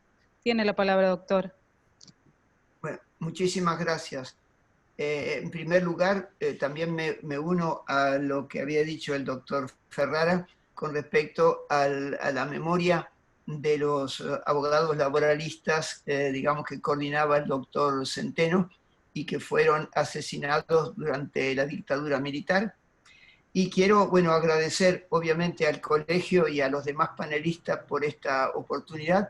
Quería decirles que soy, como dijo la señora Giaconi, soy economista, pero yo diría que soy un economista heterodoxo, en el sentido de que tengo muchos conocimientos y muchos amigos entre los abogados laboralistas, los médicos del trabajo, los psicólogos y los sociólogos y también los ergónomos. Es decir, que me he nutrido de esos conocimientos para enriquecer un poco el enfoque de la economía. Bueno, quisiera agradecer a los que me precedieron. Digamos, han sido realmente pero muy importantes las contribuciones. Digamos, me generaron un problema y me facilitaron otro. Digamos, dado la calidad de las exposiciones, yo no voy a decir muchas cosas nuevas, porque voy a complementar y no voy a repetir lo que ya se dijo. Y básicamente las presentaciones de Mariani y también de Manuele han sido realmente muy importantes, y recientemente las de Ferrara, cuando mencionó todas las políticas sociales y laborales que se han adoptado nuevas en Argentina, nada más que no tienen ni siquiera un año de vida. Bueno, toda la creatividad un poco de las personas que manejan esos temas son realmente importantes. Bueno, un tema sobre el que no voy a insistir mucho, porque ya se trató, es la problemática de la discriminación de género, de modo que eso lo doy por sentado. Bueno, los temas que voy a hablar, yo los agregaría. Uno, una noción de contexto, y segundo, las grandes políticas donde el derecho del trabajo y las relaciones de trabajo juegan un papel importante. Bueno, el punto de partida obviamente es que, digamos, el contexto macroeconómico y también el modo de desarrollo en el cual estamos viendo, es decir, es un modo de producción particular, es el modo de producción capitalista en la versión neoliberal que comienza a mediados de los años 70 para hacer frente a una crisis, donde lo importante, como todos saben, es la propiedad privada, los medios de producción, la relación salarial, es decir, el intercambio del uso de la fuerza de trabajo contra un salario en condiciones de subordinación y de dependencia, ese modo de producción, el mecanismo para llegar de alguna manera a un equilibrio es el mercado, que tiene su propia lógica. Hay instituciones que lo pueden regular, como podría ser el Estado o las normas del derecho del trabajo y de la seguridad social, pero la lógica de funcionamiento, y eso no cambió, es que se trata de evitar que caigan las tasas de ganancia. El problema es que es un modo de producción que genera crisis, básicamente por su propia naturaleza, y que esas crisis de alguna manera duran más o menos tiempo, de las cuales se sale en tarde o temprano, pero básicamente o en una crisis se sale en B corta, una caída rápida, subida rápida, o en U, es decir, que se cae rápido, se pasa un tiempo en estancamiento, recesión, y luego se vuelve a subir, pero básicamente es una lógica que básicamente se ha comprobado históricamente. Entonces, el problema es que el mercado solo no puede resolver las crisis, justamente porque su lógica de acumulación y la búsqueda de mayores tasas de ganancia es lo que dio origen a la crisis económica. La única excepción fue la que se mencionó por varios de los expositores, el modo de desarrollo que los economistas llamamos keynesiano-fordista después de la Segunda Guerra Mundial, pero ahí era porque se necesitaba una producción masiva de productos baratos, pero digamos, eso implicaba grandes empresas con grandes problemas de gestión, muchos costos, una producción donde se buscaba competir por los costos, por los precios, y no por la calidad, la innovación, la variación y la novedad, que es un poco el nuevo paradigma productivo, y también donde había problemas de tipo laboral, porque había una situación de pleno empleo, contratos por tiempo indeterminado, sindicatos fuertes, y todos esos conflictos que se generaron condujeron a la crisis. Entonces, desde mediados de los años 70 hay un nuevo modo de desarrollo que es de un poco lo que han denominado los colegas como el neoliberal, caracterizado por las privatizaciones, la apertura al comercio exterior, la desregulación de todos los mercados, salvo el de trabajo, porque ahí se instrumentó la flexibilidad laboral, y donde básicamente se produce un cambio fuerte porque las empresas industriales empiezan a perder fuerza y importancia dentro del Producto Bruto, y las economías se terciarizan de alguna manera, y donde la financiarización adquiere un papel importante, y lo que llamamos la mundialización o globalización. Es decir, que a partir de ese momento el mercado es un planeta, no, básicamente. Bueno, entonces, las crisis del capitalismo se suceden, hubo otras en, digamos, 2007-2008, ya una crisis financiera que la salvó el Estado norteamericano, es decir, que el Estado básicamente salvó al capitalismo en Estados Unidos, y en nuestros días, en 2020, bueno, obviamente también el Estado está salvando el capitalismo por todo el apoyo que están dando los bancos centrales en los países del mundo con tasas de interés bajas o negativas, y en este momento el riesgo en muchos países es la deflación, que es un problema muy grave. Entonces, el modo de producción capitalista ya estaba en crisis antes de la pandemia. Yo quisiera que eso quedara claro, porque ya venía cayendo la tasa de crecimiento de la productividad, las economías estaban estancadas, salvo 3 casos. Estados Unidos, pero ya no por la industria, sino una economía de servicios, las tecnologías de la información y la comunicación, Alemania, por la calidad de su producción, y China. Todo el resto del mundo estaba en estancamiento o en recesión. De modo que la pandemia lo que hizo fue acelerar básicamente acelerar esta crisis. Entonces, el rol importante que desde mediados de los 70 están teniendo las empresas transnacionales, hablaban los compañeros hace un momento, y yo quisiera hacer notar que este cambio es importante, esa desindustrialización, porque hoy día las empresas más grandes del mundo, ninguna es una empresa industrial. Son Google, Amazon, Facebook, Apple y Alibaba, una gran empresa china. De modo que básicamente la industria perdió peso frente a las actividades tecnológicas. Entonces, el problema es que en Argentina estamos en recesión desde hace 3 años. Pero lo que yo quisiera decir es que la economía argentina está estancada desde el año 74. En términos del Producto Bruto Interno per cápita, hoy día nuestro Producto Bruto Interno per cápita es igual al de 1974. Y tenemos un gran desempleo, subempleo, como dijeron los colegas, los jóvenes, y hay una discriminación por género. El trabajo no registrado, 35% de los asalariados, 4,5 millones de personas. Cayeron los salarios reales, básicamente, y la participación de los asalariados en el ingreso, montos crecientes de pobreza que afectan mucho a los jóvenes y de exclusión social. Pero yo lo que diría es que este problema es un problema de estructura y no de coyuntura. No pensemos que esto viene de los 4 o 5 años precedentes, es un problema de largo plazo.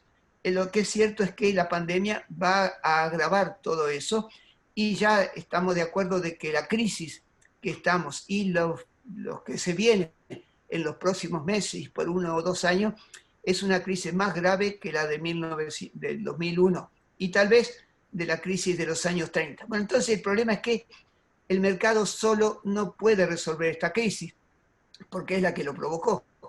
La única excepción había sido ese periodo después de la Segunda Guerra Mundial, pero básicamente todas las pandemias a las cuales se refirió también Ferrari hace un rato han sido provocadas básicamente por un cambio de tipo ecológico.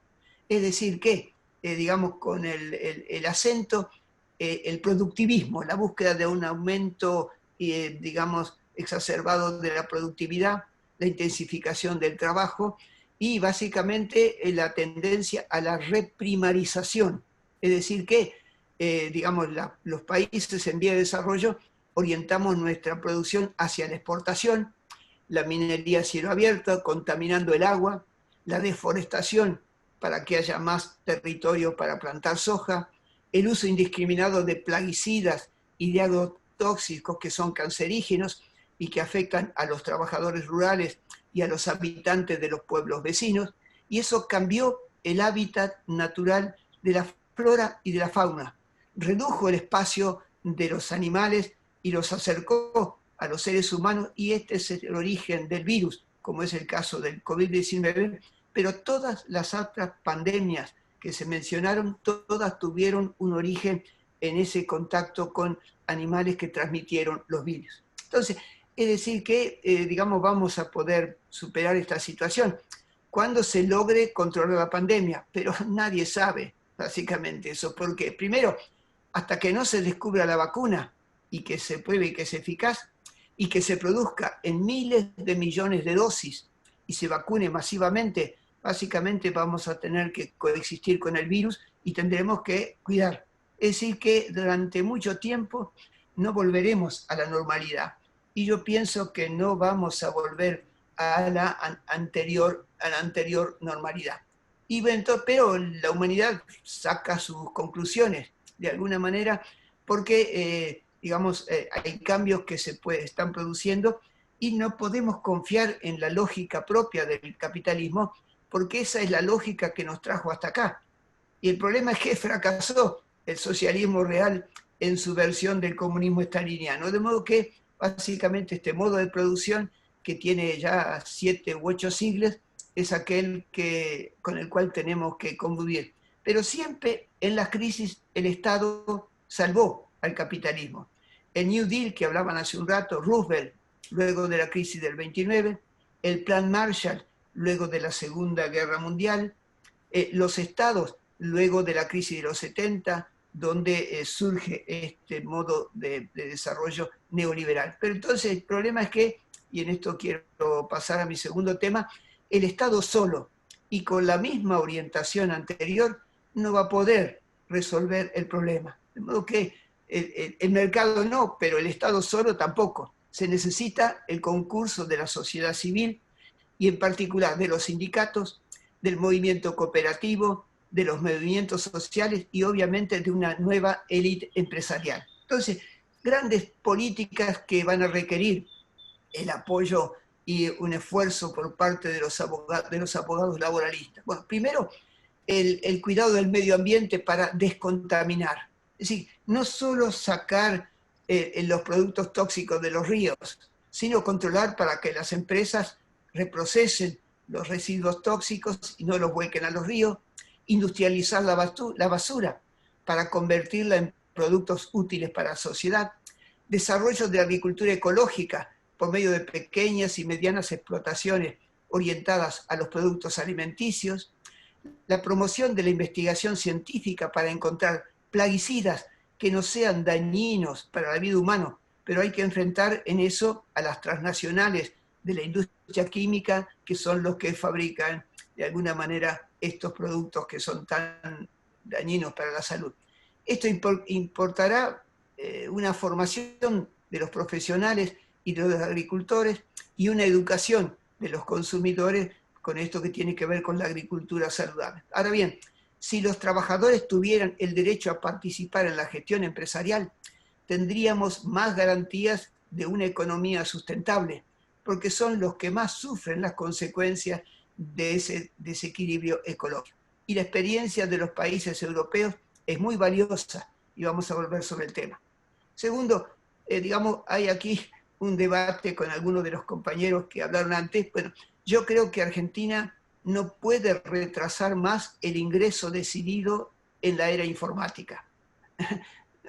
Nos volvemos al ludismo del siglo XIX, donde los obreros rompían las máquinas básicamente porque generaban desempleo. Bueno, no podemos romper las computadoras. No, todos tendríamos que poder acceder a la conectividad. Hay un déficit y eso requiere un esfuerzo de formación a nivel de todos, del sistema educativo, y obviamente hay un debate sobre tecnología y empleo. Yo no estoy de acuerdo con el hecho de que necesariamente la innovación tecnológica genere desempleo. No es así.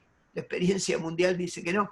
Los países que más han invertido en ciencia y tecnología son los que tienen menos desempleo. Me refiero a Alemania, me refiero a Japón, por ejemplo. Y el problema es que habría que incorporar estas nuevas tecnologías en las empresas pequeñas y medianas, no solo en las transnacionales, para que aumenten la productividad, mejoren la calidad, se generen nuevos empleos y se innove en cuanto a los productos nuevos y productos variados.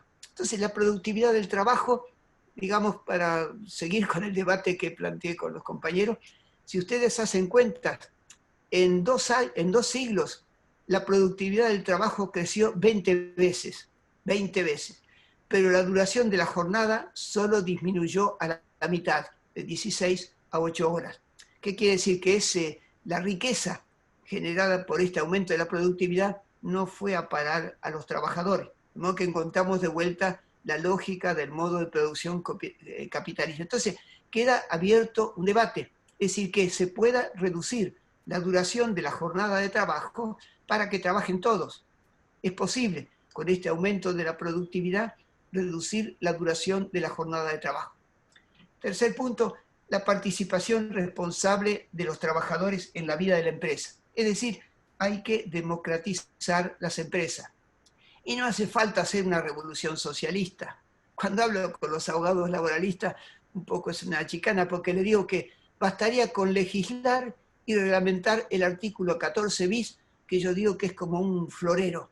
Ahí, básicamente, bueno, no hay que derrochar, sino utilizar el saber productivo de los trabajadores para aumentar la eficiencia de las empresas. Ellos saben cómo aumentar la productividad, cómo hacer funcionar mejor las máquinas, cómo mejorar la calidad, economizar recursos en materia prima y energía, cómo generar confianza para fidelizar a los clientes y usuarios porque estarían asociados a los resultados de la empresa. Y como durante varios años no va a haber muchos ingresos para repartir en Argentina, creo que lo digo de una manera más cruda que los compañeros que me precedieron, la crisis esta nos va a acompañar durante varios años y las previsiones de la OIT son muy claras. Entonces, no va a haber mucho dinero para repartir, pero es el momento de distribuir poder para tomar decisiones y asociar de manera leal y productiva a los trabajadores para que no sean simples asalariados, sino ciudadanos de la empresa. Y sería necesario también a nivel macro, de una vez por todas, constituir el Consejo Económico y Social, pactos sociales, con participación de los empresarios, los trabajadores de las centrales sin exclusión, el sistema cooperativo y mutualista, las universidades y el sistema científico. Es importante estimular el cooperativismo, el mutualismo, las asociaciones civiles, para canalizar toda la creatividad y la energía que tiene nuestro pueblo. Y esos movimientos no pueden ser contradictorios con el sindicalismo. Las cooperativas de consumo son muy eficaces para promover bienes saludables y también para incrementar los salarios reales. Es una fantasía, digamos, tal vez impulsar que cada sindicato o un grupo de ellos cree una cooperativa de consumo que le permitiría reducir los costos de los bienes que consumen y mejoraría entonces su ingreso real. Y había que ofrecerle, obviamente, créditos en buenas condiciones para que lo puedan reembolsar. Y para eso las técnicas del sistema justo a tiempo permitirían reducir los costos de almacenaje y comprar los productos a los fabricantes cuando haya ya una demanda. Y es impresionante el cambio que ha tenido el INAES en la actualidad, digamos, la promoción de las cooperativas y del asociatismo. El tema es que la cuarentena mostró la dificultad de quedarse en casa para los sectores de clases medias y sectores populares. Y vimos familias enteras que viven en una habitación, comparten el baño con otras familias y no tienen agua corriente ni cloaca. Entonces, grandes obras públicas, pero no centradas simplemente en el corte de pasto, pintar los cordones de amarillo en la vereda, sino orientada a la desconcentración urbana, la construcción de planes masivos de viviendas dignas en barrios designados según normas urbanísticas, con servicios esenciales de agua, saneamiento, electricidad y acceso a los medios de transporte, con espacios verdes en la cercanía de las escuelas y campos de deporte. Y eso, pero evitando la especulación inmobiliaria. Esa política masiva generaría rápidamente muchos empleos, pero no puede de vuelta quedar librado a la iniciativa del mercado, porque si no, eso va a conducir solamente a barrios cerrados y a country. Entonces es una acción a emprender de común acuerdo entre el sector público, los municipios, las organizaciones sindicales y los movimientos sociales. Entonces, otra cosa importante es que la generación de empleo, de alguna manera, tendría que tener en cuenta los verdaderos empleos. Es decir, empleos, contratos por tiempo indeterminado con garantías de estabilidad y no los empleos precarios, de planta transitoria, los contratados como monotributistas autónomos y todas las formas de trabajo precario. Pero el problema es que si no hay políticas activas, vamos derecho al precariado. Y la estadística muestra que ya desde hace más de una década, vemos que no es un problema de un gobierno, el número y porcentaje de los asalariados sobre la población activa disminuye y por el contrario todas las formas de empleo precario están aumentando.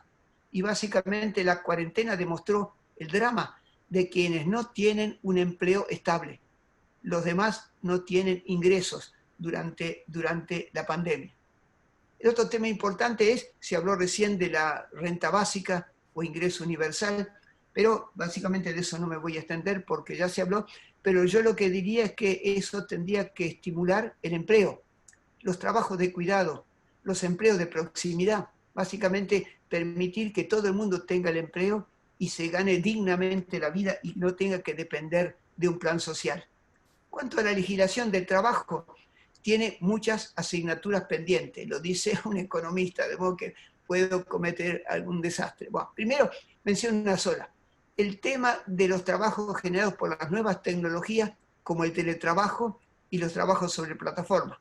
Ya habló recién el doctor Ferrara y no voy a ver. Pero el problema es que sean trabajos asalariados y no cuentapropistas autónomos. Que se haga atención al tema que se instauró actualmente de manera forzada por impacto de la pandemia. Y básicamente el Estado y los empresarios constataron que es de mucha utilidad, porque aumenta la productividad, aumentó la productividad.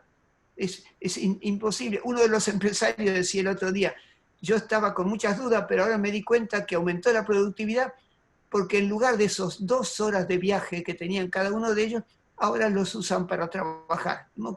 Entonces, es importante toda la lista de condiciones que mencionó el doctor Ferraro, que están objeto de esa discusión en el Parlamento, y me parece que es realmente importante que se tomen en cuenta esas condiciones para que el teletrabajo de alguna manera no sea solamente en beneficio de los empleadores, que reducen muchos costos con el teletrabajo.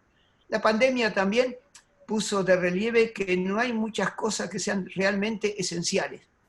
Digamos, si aprendimos algo, es que son esenciales las que permiten la reproducción de la vida. Trabajo, los ingresos, la alimentación, la vivienda y el cuidado de la salud. Pero el problema es que el modo de producción capitalista, en su versión neoliberal, intenta convertir estos bienes públicos en mercancías. Y eso me parece que es algo a lo cual hay que tener mucha atención. El otro tema importante, me parece a mí, es que tenemos que finalizar, poner de una vez por todas atención en el cuidado de la salud de los trabajadores, de todos los trabajadores, incluso del personal que cumple funciones gerenciales, las jefaturas y la supervisión. La ley de riesgo del trabajo quedó como un monumento de la era menemista y surgió justamente cuando un momento especial del capitalismo argentino y encomendó la reparación de los riesgos del trabajo a empresas privadas de seguro, que para subsistir tienen que evitar que caigan sus tasas de ganancia. Y por lo tanto, en lugar de hacer prevención, se limitan a la reparación de los riesgos, pero se ocupan de los accidentados, de los que se están enfermos y no de la prevención.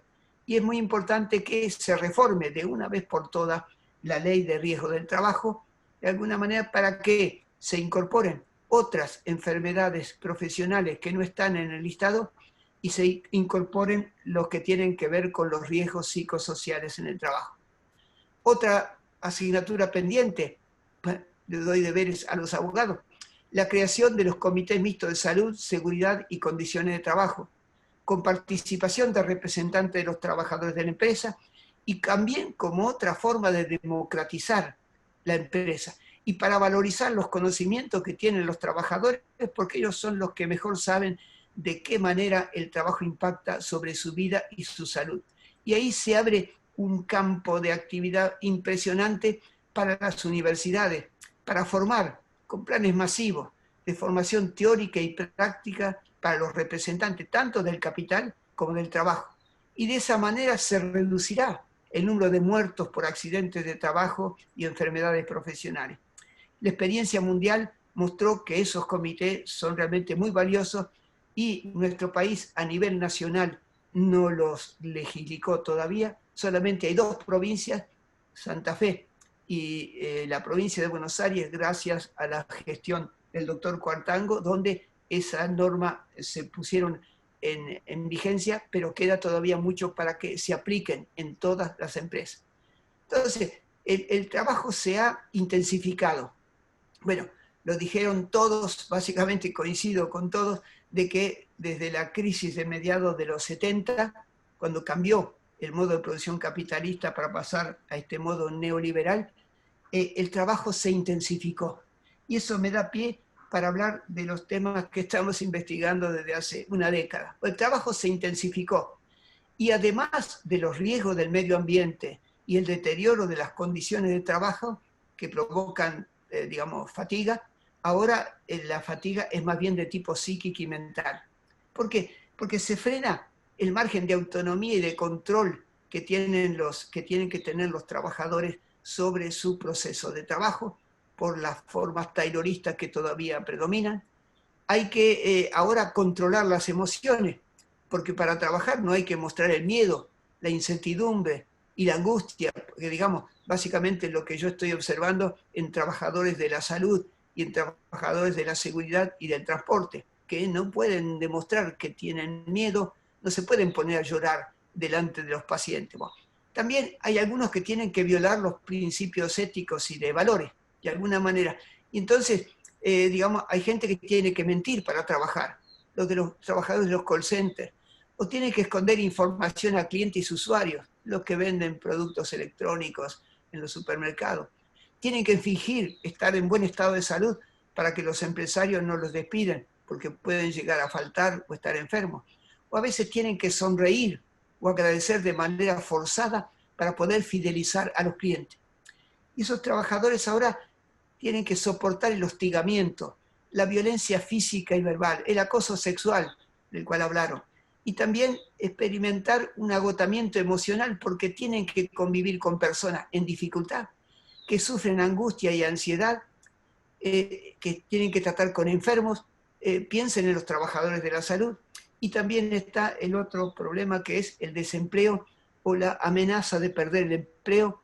Los que tienen que trabajar en negro, que es el 35% de los asalariados, los que tienen un empleo precario, los que tienen, de alguna manera, no tienen un empleo y son pobres aunque trabajan. Entonces, yo diría que la crisis económica que, digamos, se desató gracias a la pandemia, que va a durar varios años, digamos, y que va a complicar la vida una vez que empiece a normalizarse la situación, cuando se empiece a controlar la pandemia, y no sabemos cuánto es una situación que va a requerir un esfuerzo colectivo de todos los sectores sociales, donde básicamente el Estado tiene que cumplir una función importante, pero el Estado solo no basta. Así que el mercado, digamos, seamos desconfiados, porque su lógica es la de la tasa de ganancia, como que el problema de la vida, de la salud, no es su problema.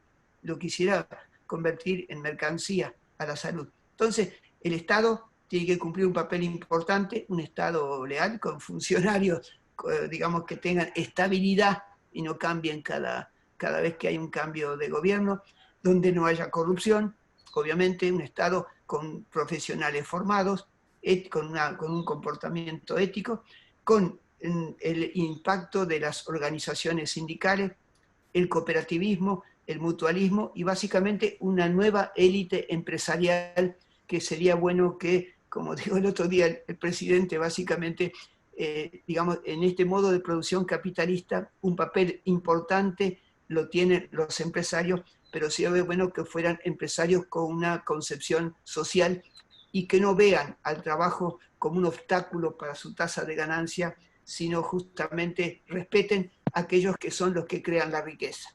De modo que esta es un poco mis observaciones, y bueno, espero no haber repetido lo que dijeron los colegas, que fueron tan buenas exposiciones, y bueno, agradezco de alguna manera por la atención que dieron a mis palabras. Muchísimas gracias.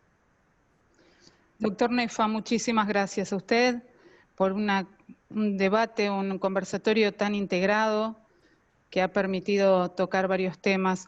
Bueno, como les dije al inicio, estamos cerrando el tercero de los 3 módulos que habíamos pactado para conversar sobre esta temática, y no quiero hacerlo sin agradecer especialmente al Consejo Federal del Trabajo, cuyo presidente y expresidente han sido parte de un panel, y sus participantes han sido también parte del auditorio, al equipo federal del trabajo, que ha coorganizado con nosotros para la exposición de otro de los módulos, académicos y especialistas en derecho laboral que han participado, al grupo Descartes especialmente, que ha organizado con nosotros también estos 3 módulos que han resultado de mucho interés y de gran difusión. Los invito a seguir participando en nuevos espacios y les deseo buenas tardes a todos. Muchas gracias por su atención. Muchísimas gracias, a María Giaconis, y también, sobre todo, a los panelistas, de los cuales aprendí mucho. Muchísimas gracias. Gracias, buenas tardes a todos. Gracias, doctor Nefa, y a todos. Buenas tardes.